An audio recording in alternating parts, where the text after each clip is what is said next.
Isang mapayapang hapon noon nung umalis sila para maghanap ng ispat sa di kalayuan.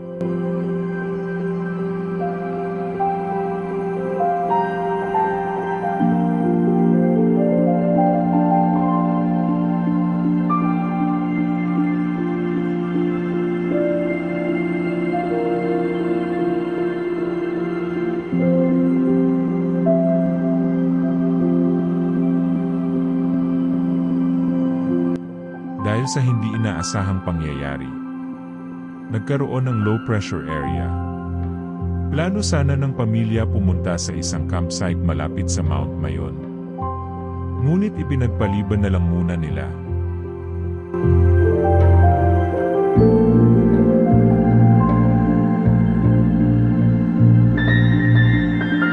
Kaya kinabukasan nagpasya muna sila na pumunta malapit sa dagat ng kanilang lugar.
Para kami nasa paraiso.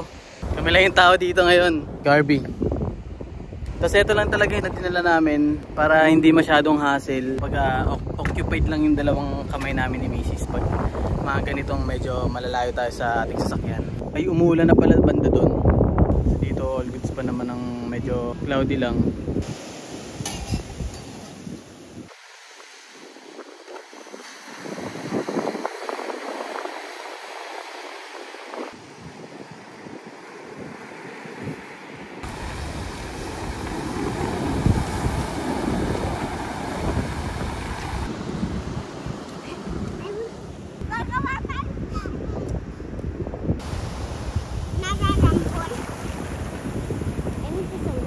Yung mga bata, yan, pinaglaro na lang muna namin sa sand. Pero hindi na namin sila pinaligo dito. Kasi malakas nga yung alon, no? Tapos mamaya may dala naman kami portable CR. Doon na lang sila magpapalit. Pati yung binili namin tubig doon, yun yung panliligo nila. So yun, ang mahalaga eh, nakapag-relax at enjoy talaga yung mga bata.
isang vlogger, si Tricycle Si Tricycle Diaries. Diaries. Diyan siya nahulog. Saan? Diyan, Dun oh. sa tali. Kung hindi dyan, dun sa kabila. Guys, ngayon nandito kami. Yung dangerous na bawal mag-swimming daw. Yan. Ako naman. So, pabalik na kami. Mag-swimming kami. Teka lang, ito pala si Ade. Mag-hi ka. Hi. Okay? Oh, hawakan mo. Usap-usapin mo ba? Dangerous yun. Dangerous yun sa sa mga bata at matatanda. Malalim yun. Oh, tapos tingnan nyo naman guys. Ang kalat. Tapos may nakatira daw dun. So, dito na nga kami. Malakas pa rin ang alon, pero mamaya matampisaw naman kami. Titingnan natin kung ganong masaya. Tapos masasapak si Adi sa likod ng mga alon. Lens, anuhin mo. Itong bilog, ingatan mo.